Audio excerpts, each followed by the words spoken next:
अपने जीवन रूपी दर्पण को अपने हाथ में ले लिया। कैसे दर्पण को? जीवन रूपी। क्या ये जो कह रहे हैं, क्या मेरे भीतर उसकी पात्रता है? महाराज अपने जीवन का अवलोकन करने लगे। ये कथा कहती है प्रशंसा दो प्रकार से की जाती है। एक प्रशंसा विद्वान करता है और एक प्रशंसा चमचे करते हैं। आप समझ रहे मेरी बात को? विद्वान जब प्रशंसा करने लगे तो ये जीवन का सौभाग्य है, और चमचे जब प्रशंसा करने लगे तो ये जीवन का दुर्भाग्य है। सावधान, कोई प्रशंसा करे तो ध्यान रखिए कहीं चमचा तो नहीं है। क्यों? चम्मच जिस बर्तन में डाल दीजिए उसी बर्तन को खाली कर देता है। ये चम्मच की विशेषता है, जिस बर्तन में पहुंचेगा उसको खाली कर देगा।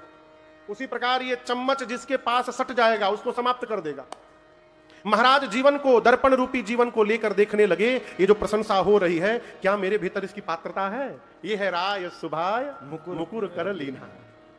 महाराज ने मुकुट सीधा किया। जैसे मुकुट सीधा किया तो कनपट्टी पर दृष्टि गई। कनपट्टी समझते हैं ना? ये दिख रहा है, ये निकला है थोड़ा सा। इसको क्या कहते हैं?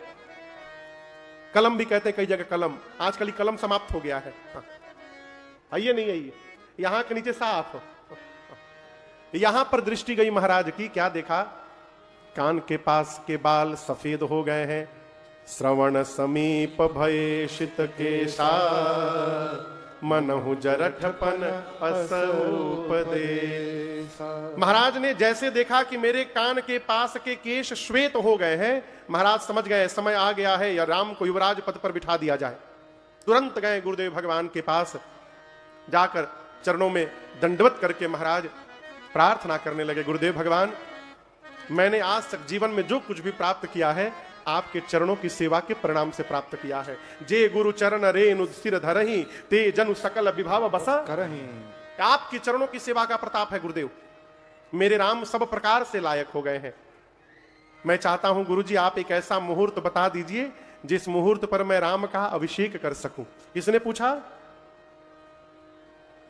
श्री दशरथ जी महाराज गुरुदेव से पूछ रहे हैं राम जी के अभिषेक के लिए मुहूर्त बताइए।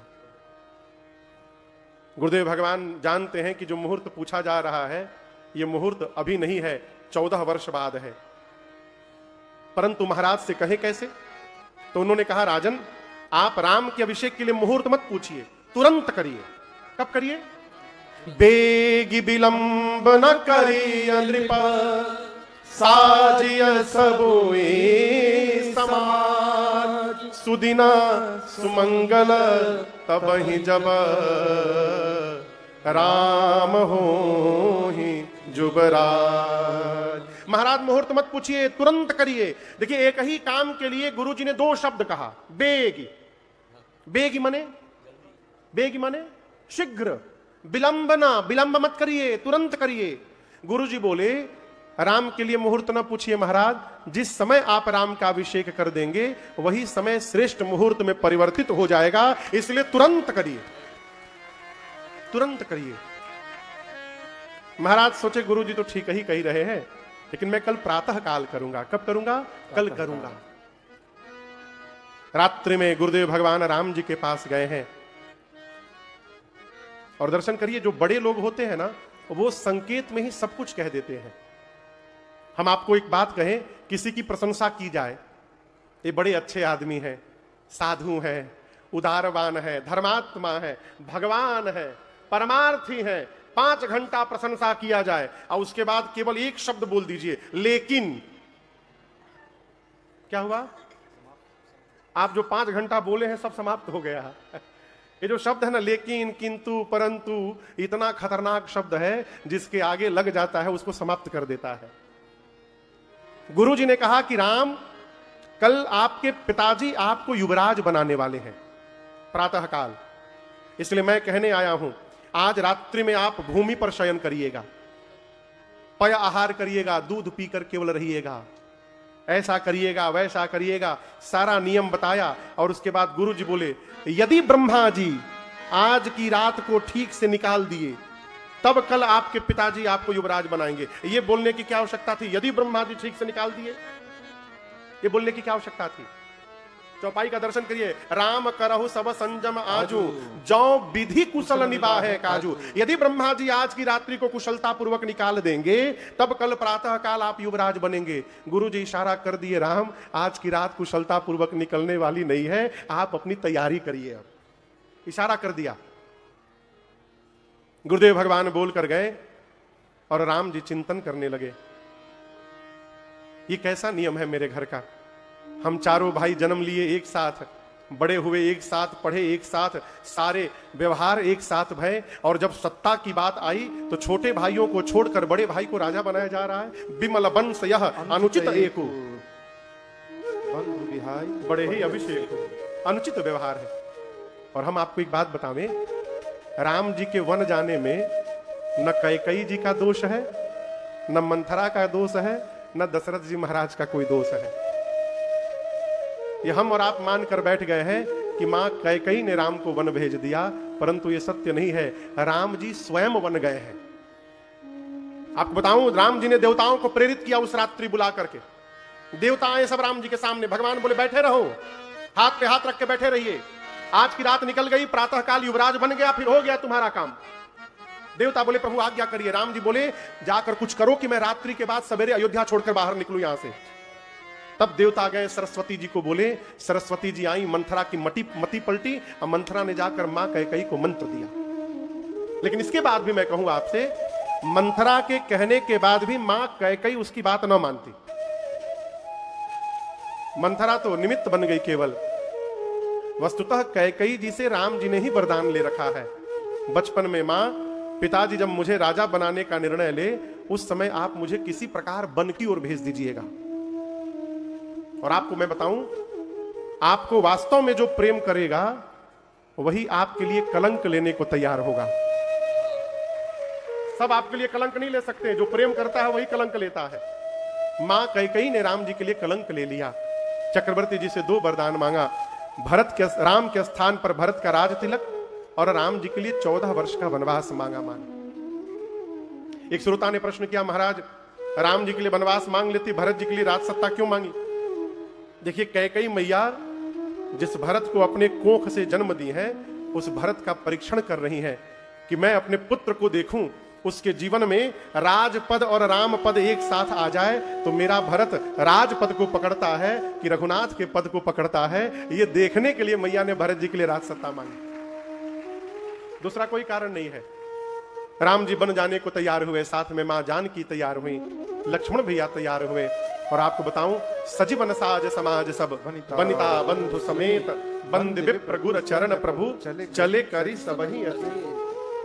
प्रातः काल सबको प्रणाम करके भगवान बलकल वस्त्र धारण करके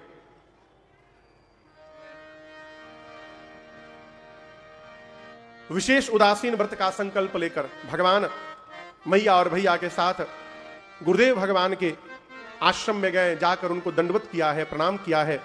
ब्राह्मणों को बुलाकर भगवान ने वर्षासन दिया है। और उसके बाद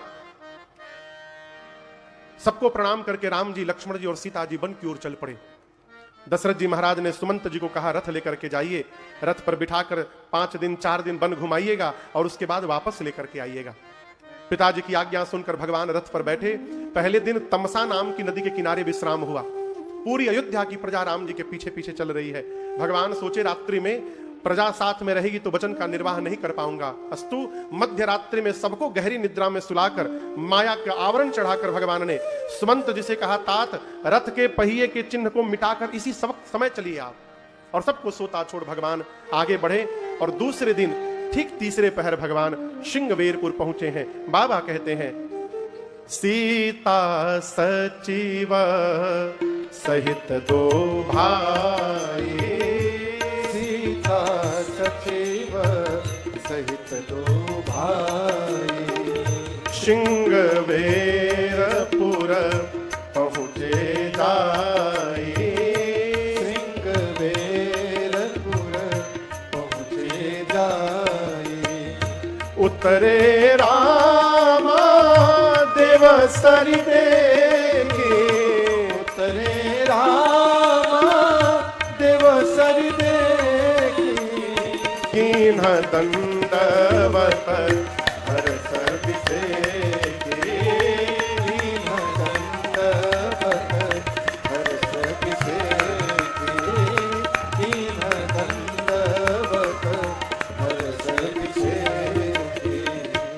भगवान चले और चलते चलते दूसरे दिन राम जी श्रृंगवेरपुर पहुंचे। कहां पहुंचे? जोर से बोलिए। श्रृंगवेरपुर। गंगा जी का पावन तट आया और राम जी गंगा जी को देखते रथ से उतरे और उतर कर भगवान ने गंगा जी को दंडवत किया है। किसने दंडवत किया?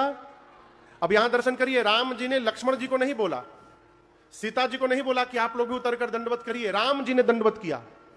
और जब भगवान ने दंडवत किया तो भगवान को दंडवत करते देख लखन सचिव सिया किए प्रणाम। राम जी उतर कर दंडवत किए तो राम जी के पीछे लक्ष्मण भैया, सीता मैया और सुमंत जी ने भी उतर करके दंडवत प्रणाम किया। एक कथा कहती है, संस्कार सिखाया नहीं जाए, संस्कार में रहा जाए। यदि हम संस्कार का पालन करेंगे तो हमारे पीछे वाले हमको देखकर वो भी पालन करने लगेंगे। मैं आपको उदाहरण दे रहा हूं। एक भारत के एक बहुत बड़े उद्योगपति हुए, अब तो नहीं रहे, अब तो भगवत धाम चले गए, परम आदरणीय बाबूजी श्रीमान आरपी गोयनका साहब। बहुत बड़ा ग्रुप है आरपीजी ग्रुप, आप लोग जानते होंगे कई लोग। ये जो सीएट टायर है उन्हीं की कंपनी है, कलकत्ता इलेक्ट्रिक सप्लाई कॉर्पोरेशन उन्हीं का, बहुत बड़ा ग्रुप है भारत का आरपीजी ग्रुप। तो बाबूजी अब तो नहीं रहे, जब तक वो थे जीवित कलकत्ता में उनका मुख्यालय है, वहां एक विशाल लक्ष्मी महालक्ष्मी मंदिर उन्होंने बनाया है, बहुत विशाल मंदिर है। तो उस मंदिर के सभागार में, हॉल में, सत्संग हॉल में साल में 2 बार वो मेरे पूज्य महाराज श्री को बाबूजी बुलाते थे। और मंदिर के बगल में ही बिल्डिंग में मंदिर का फ्लैट है जहां पर महाराज श्री रहते थे, मैं साथ में ही रहता था वहां। तो एक दिन हम लोग कहीं दिन में बाहर घूमने गए, लौट कर आए, फ्लैट में जाने के लिए लिफ्ट में चढ़े, महाराज श्री थे, मैं था। उसी लिफ्ट में एक पिता अपने 8 साल के बच्चे को लेकर के आ गया। लिफ्ट बंद भई, हम लोग ऊपर जाने लगे, वो लोग मारवाड़ी थे। तो पिता ने बेटे को कहा कि महाराज को धोखा, धोखा मने प्रणाम करो, मारवाड़ी में कहते प्रणाम करने को धोखा खाना, महाराज को धोखा। बेटा बोला हूं। बाप फिर बोला महाराज को धोखा, बेटा बोला हूं। 3 बार बोला पिता ने, बेटा बोला नहीं करूंगा। चौथी बार मारा खींचकर 1 घंटा, एक चाटा खींचकर मारा बच्चे को। महाराज बोले अरे नहीं बच्चा है, बच्चा है। तब तक हम लोग पहुंच गए ऊपर निकलकर हम लोग इधर मुड़े, वो उधर मुड़े, 2 कदम जाकर महाराज श्री वापस घूमे, बोले भाई साहब इधर आइए। आए, महाराज जी ने कहा कि आपका बेटा है? बोले जी महाराज, नालायक हो गया है। नहीं कोई बात नहीं, आपने 3 बार कहा प्रणाम करने के लिए, इसने प्रणाम नहीं किया, चौथी बार आपने चाटा मार दिया। आप बाप हैं, आपने जानने का प्रयास किया कि आपके बेटे ने मुझे क्यों प्रणाम नहीं किया? बोले नहीं महाराज। महाराज जी बोले मैं बता रहा हूं, जब बाप होकर तुमने प्रणाम नहीं किया तो ये बेटा तो तुम्हारा ही है, ये कैसे करेगा? मुझे भूलता नहीं ये प्रसंग, इतना सा मुख हो गया उनका। हम संस्कार बताना जानते हैं, रहते नहीं है। हम रहने लगेंगे तो हमारे बच्चे अपने आप रहने लगेंगे देख करके। यहां राम जी ने लक्ष्मण सीता जी को नहीं कहा कि आप प्रणाम करिए, राम जी अपने गंगा जी को देखे, उतरे राम देवसरी देखी। प्रभु ने दंडवत किया है। लक्ष्मण जी, सीता जी, सुमंत जी ने उतरकर गंगा जी को प्रणाम किया है। यहां पर श्री राम जी ने गंगा जी की महिमा सुनाई है। श्रृंगवेरपुर के राजा हैं, उनका नाम है निषाद राज गुह। क्या नाम है? निषाद राज गुह। वहां के राजा हैं। उनको जब पता चला कि राम जी आ गए हैं तो अपने पूरे परिवार के साथ उपहार लेकर के, फल टोकरी में, और राम जी के चरणों में जाकर दंडवत किया निषाद जी ने। राम जी ने उठाया है, अपने हृदय से लगाया, उनको मित्र बनाया, बगल की कुर्सी पर बिठाया निषाद राज को। निषाद जी ने कहा राम जी से कि आपको 14 वर्ष यदि अयोध्या के बाहर रहना है तो आप बाहर तो आ ही गए हैं, श्रृंगवेरपुर में आ गए हैं, आप प्रभु 14 साल श्रृंगवेरपुर में रहिए। राम जी बोले नहीं, मैं विशेष उदासीन व्रत का संकल्प लिया हूं। इस व्रत के अनुसार 14 साल में किसी भी गांव नगर में जा नहीं सकता। ऐसा सुनकर निषाद जी ने एक शीशम के वृक्ष के नीचे कुशा की चटाई बिछाई और रात्रि में राम जी वही उसी पर सीता मैया के साथ कंदमूल पा करके सो गए। लक्ष्मण जी दूर जाकर वीरासन में पहरा लगा करके बैठ गए। निषाद राजगुरु जब राम जी सो गए तो अपने सिपाहियों को बुला करके बोले, देखो मुझे सूचना मिली है कल रात में राम जी तमसा नदी के किनारे अयोध्या वासियों को सोता हुआ छोड़कर मध्य रात्रि में चले आए हैं। कहीं हम लोग भी आज सो गए और राम जी हम लोगों को भी छोड़कर मध्य रात्रि में आगे चले जाएं तो क्या होगा सवेरे? सिपाहियों को कहा कि राम जी जहां सोए हैं चारों तरफ पहरे में खड़े हो जाओ, चारों तरफ पूरी रात्रि पहरा देना है, राम जी को जाने नहीं देना है।